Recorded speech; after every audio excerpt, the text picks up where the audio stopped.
جی، ہمارے جو شرعی دم کے جو اہم قاعدے ہم پڑھے، چند نہایت ہی اہم قاعدے پڑھے ہیں۔ اس کے شروع میں ہم نے حسن اعتقاد اور نیت کا اخلاص اور حسن مقصد، اور اس کے بعد ہم نے دوسرے لیکچر میں اطاعت کے کاموں میں سبقت اور معصیت کے کاموں سے نفرت اور مشکوک اور حرام کاموں سے کنارہ کش ہونا پڑا۔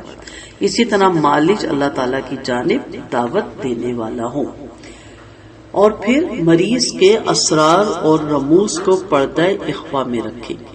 آج اسی سلسلے کو آگے بڑھاتے ہوئے ہم اس کا تیسرا لیکچر سن رہے ہیں۔ اس میں آتا ہے مریض کے حالات کی معلومات رکھنا۔ مالج پر فرض ہے کہ وہ مریض کے حالات کی معرفت حاصل کرے۔ ہمارے جو گزشتہ لیکچر تھے اس میں یہ بات ظاہر ہوتی ہے کہ مریض کی بیماری کا نصف علاج یہ ہے کہ مریض کے حوال کی گہرائی میں اترنا، اس کے مرض کے اسباب اور اس کے ارد گرد جو بھی اس سے متعلق چیزیں اس کی پہچان کرنا اہم ترین معاملہ ہے، کیونکہ یہ مرض اور اس کے علاج تک پہنچنے کے لیے اولین معاون چیز ہے۔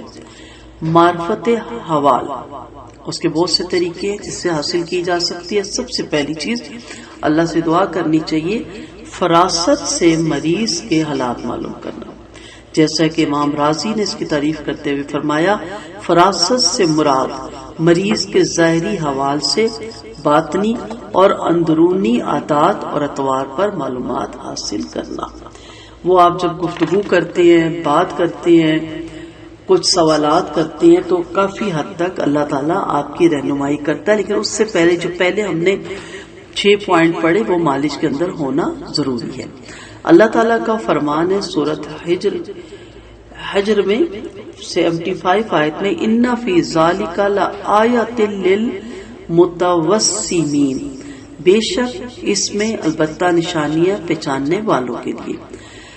اس بات پر سیدہ ام سلمہ رضی اللہ عنہا والی حدیث بہترین شاہد ہے کہ نبی کریم صلی اللہ علیہ وسلم نے اپنے گھر میں ایک لونڈی کو دیکھا کہ اس کا چہرہ سیاہی مائل ہے، رنگ تبدیل سا ہوا ہے۔ آپ صلی اللہ علیہ وسلم نے فرمایا، اسے دم کروائیے، اسے نظر لگی ہے۔ اب یہ جو فراست ہے نبی کریم صلی اللہ علیہ وسلم کو اللہ کی طرف سے ودیت کی گئی، ہم تو ان کے پیروں کی خاک کے برابر بھی نہیں، لیکن اگر آپ قرآن و سنت کے مطابق زندگی گزاریں اور بدعات سے اپنے آپ کو بچائیں اور سنت کے مطابق اپنی زندگیوں کو ڈھالیں، قرآن کے ساتھ جڑے رہیں، اچھے لوگوں کی صحبت اختیار کریں، تو آپ کو کافی حد تک لوگوں کی آنکھیں یا چہرے پڑھنے کی جو ہے وہ صلاحیت آپ کے اندر آ جاتی ہے، اور آپ دیکھ کے سمجھ جاتے ہیں کہ ان کی آنکھوں سے کہ یہ اداس ہے، یہ پریشان ہے، یہ فیڈ اپ ہے، ان پہ نظر کا اثر ہے، جادو کا اثر ہے، یا کوئی اور اثرات ہیں، یا نیند نہیں پوری ہوئی، یا آنکھوں کا پیلا پن ہے، کوئی ارکان ہے، کوئی جگر کا پرابلم چل رہا ہے، سویلنگ ہے۔ یہ ساری چیزیں بھی وہی کرتے ہیں جو دوسروں سے ہمدردی رکھتے ہیں، محبت رکھتے ہیں اور دوسروں کے خیر خواہ ہوتے ہیں۔ وہ ذرائع، اب دوسری چیز دیکھتے ہیں، وہ ذرائع جن کے ذریعے سے مریض کے احوال کی پہچان ہوتی ہے، یہ بھی ہے کہ مریض سے اس کے حالات کے متعلق ایسے سوالات کیے جائیں گرچہ وہ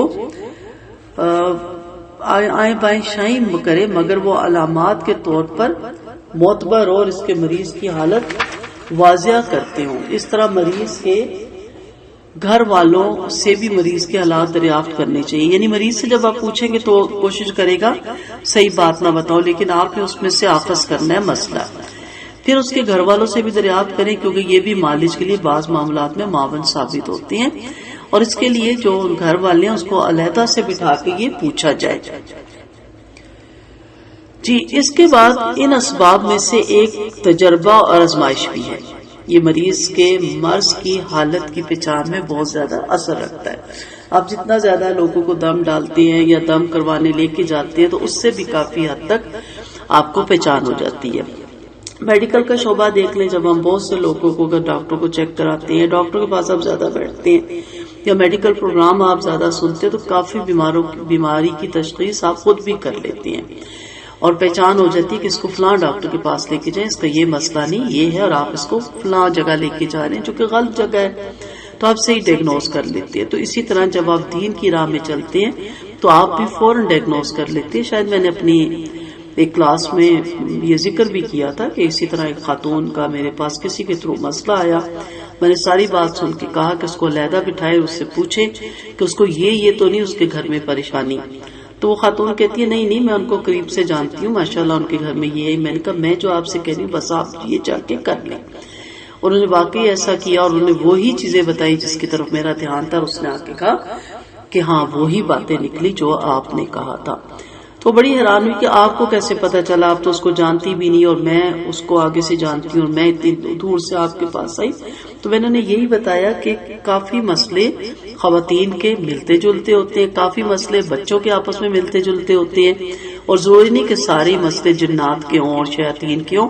کچھ مسئلے نفسیاتی بھی ہوتے ہیں، پریشانی کے بھی ہوتے ہیں. بچوں کے مسئلے میرے پاس لائے جاتے ہیں تو پہلا میرا یہی ہوتا ہے کہ آپ کے گھر کا ماحول کیا ہے. دوسرا مسئلہ یہ ہوتا ہے کہ بہن بھائیوں سے اس کے تعلقات کیسے ہیں. تیسرا مسئلہ ہوتا ہے کہ دوست احباب کیسی ہے، کن کے ساتھ یہ بچہ اٹھتا بیٹھتا ہے. چوتھا مسئلہ ہوتا ہے کسی سے اریٹیٹ تو نہیں، کسی دوست سے اس کے آنے سے یہ تنگ تو نہیں پڑتا، گھر میں کسی رشتے دار کے آنے سے تو تنگ نہیں پڑتا.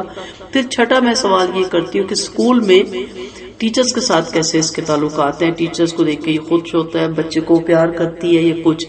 اگر وہ بھی سارا کچھ ٹھیک ہوتا ہے تو پھر اسکول کے بچوں کے ساتھ کلاس روم میں کیا پرابلم ہوتی ہے، یہ علیحدہ باتیں پوچھی جاتی ہیں. تو کہیں نہ کہیں کسی جگہ پہ وہ پتہ لگ جاتا ہے کہ بچے کس جگہ بچہ کس چیز سے، کسی سبجیکٹ سے، کسی ٹیچر سے، کسی کولیگ سے، یا کسی کی غیر شرعی حرکتیں، واہیات قسم کی حرکتیں بھی بچے کو پرابلم میں لا رہی ہوتی ہے اور وہ ڈر کے مارے بتا نہیں رہا ہوتا. تو یہ 8-10 طریقے ہوتے ہیں. اس کے بعد پھر دیکھا جاتا ہے کہ بچہ کیوں نہیں ٹھیک ہو رہا. ٹھیک ہے، یہ کچھ ایک ضمنی سی بات بیچ میں آگے بڑھتے ہیں. 8ویں چیز ہے جنات کی حقیقت کی پہچان. مالج جنوں کی دھمکیوں سے مرغوب اور خوفزدہ نہ ہو. ارشاد ربانی ہے سورۃ جن میں آیت نمبر 2 میں کہ انسانوں میں سے بعض لوگ جنوں کے بعض افراد سے پناہ مانگتے تھے جس سے ان کے تکبر میں اضافہ ہو گیا. یہ جہاں میں نے جس لیکچر میں جنوں کی پہچان کا بتایا تھا وہاں آپ اس کو پوری تفصیل سے دیکھ سکتے ہیں. شروع کے پہلا یا دوسرا لیکچر ہے. مالج کو یہ بھی معلوم ہو کہ شیطان کی ہر تدبیر ضعیف اور کمزور ہے. اللہ تعالیٰ قرآن مجید میں فرماتے ان قید الشیطان کان ضعیفا، بے شک شیطان کی سازش کمزور ہے. ابن قیم رحمۃ اللہ علیہ فرماتے ہیں مالج اور مریض دونوں کو یہ معلوم ہونا چاہیے کہ شیطان کی سازش کمزور ہے. حالانکہ جنوں کو خلاف عادت بہت قوت دی گئی اور یہ بھی بہت سے واقعات سے ثابت ہے، تاہم مقابلے میں وہ انتہائی ضعیف اور کمزور ثابت ہوتے ہیں. اللہ تعالیٰ کا فرمان سچ ہے کہ شیطان کی تدبیر کمزور ہے. مالج کو یہ بات بھی یاد ہے کہ جن زیادہ تر جھوٹ بولتے ہیں اور وہ ہر معاملے میں سچے نہیں ہوتے، جیسے کہ صحیح حدیث سے ثابت ہے جب سیدنا ابو ہریرہ نے رات کو آ کر اناج اٹھانے والے کو پکڑا تو نہ آئندہ آنے کا پختہ وعدہ کرنے کے باوجود وعدہ خلافی کرتا رہا اور آخرکار جان بچانے کے لیے اس نے آیت الکرسی بتائی تھی تو آپ نے فرمایا اس نے سچ کہا حالانکہ وہ بہت بڑا جھوٹا ہے. یہ کون سے جنات کی بات ہو رہی ہے؟ شیاطین نما جنات کی بات ہو رہی ہے. جی 9واں ہے مریض اور اس کے اہل خانہ کی طبیعت خوش رکھنا. مریض کوئی بھی ہو، مریض کے دل پر اس کے اثرات ہوتے ہیں. بعض اوقات مریض اپنے اوپر طاری مرض کی شفا ابھی کے متعلق مشکوک ہوتا ہے، وسوسے کا شکار ہوتا ہے اور کافی عرصے اس میں مبتلا رہتا ہے. تو اس صورت میں مالج پر فرض بنتا ہے کہ وہ مریض کے دل میں امید کی کرن پیدا کرے اور مرض کا معاملہ اس پر آسان کرے اور اپنی اہمیت جتلانے کے لیے اسے ہولناک نہ بنائے، اس سے امپریس نہ کرے اپنے آپ سے. کیونکہ دیکھا گیا کہ بہت سے مریض اپنی بیماری کی ہیبت کی وجہ سے مزید بیمار ہو جاتے ہیں اور کتنے مریض مرض پر غلبہ آنے کی وجہ سے اللہ تعالیٰ کے حکم سے صحت یاب ہو جاتے ہیں. سیدنا ابو سعید خدری رضی اللہ عنہ سے روایت ہے کہ آپ صلی اللہ علیہ وسلم نے فرمایا جب تم مریض کے ہاں جاؤ تو اس کے سامنے اجل اور موت کی مدت میں توسیع کا اظہار کرو، یعنی کہو کہ تم بہت جلد سے تیاب ہو جاؤ گے انشاءاللہ. اس سے موت تو نہیں روکی جا سکتی، تاہم مریض کا دل خوش ہو جاتا ہے. تو آخری وقت تک مریض کی دلجوئی کریں، ان کے گھر والوں کی دلجوئی کریں، انہیں تسلی دے. اور اس میں کوئی بعید بھی نہیں کہ اللہ تعالیٰ اس بات سے راضی ہو کہ اس کو زندگی بھی دے دے، صحت بھی دے دے، تندرستی بھی دے دے. اس کے لیے دعا بھی کریں، مالج بھی دعا کرے، نہ کہ اپنے پیسے کا لالچ کرے، اپنے جبے کا، اپنی گدی کا یا اپنے دکھاوے کا. تو ایسے لوگوں کے پاس آپ کبھی بھی مت جائیں. ہمارے پاکستان میں الحمدللہ اتھینٹک علماء موجود ہیں، اتھینٹک علاج کرنے والے موجود ہیں. مسئلہ صرف اتنا ہے کہ وہ فری کرتے ہیں انہیں کوئی لالچ نہیں، تو اس لیے ہم ان سے امپریس نہیں ہوتے، اور جو ہم سے پیسہ ہتھیار لیتا ہے وہاں ہمارے دل کو ویسے ہی تسلی ہوتی ہے۔ تو اس کام کے لیے کسی پیسے کی ضرورت نہیں ہے، کسی بکرے کی یا کالے مرغے کی یا کوئی پستے باداموں کی یا حلووں کی کوئی ضرورت نہیں ہے، یا اس بیماری کے علاج کے توڑ کے لیے چلے کاٹنے کے لیے ضرورت نہیں ہے۔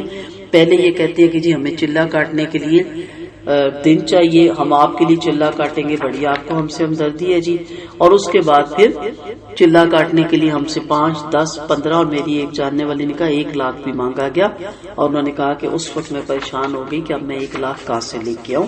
تو لاکھوں روپے بھی مانگتے ہیں، وہ دیکھ لیتے ہیں آپ کی کتنی پسلی ہے، آپ کی پسلی دیکھ کے وہ سارا کچھ کرتے ہیں۔ انشاءاللہ جی اگلے لیکچر کے ساتھ ملتے ہیں۔ السلام علیکم ورحمۃ اللہ وبرکاتہ۔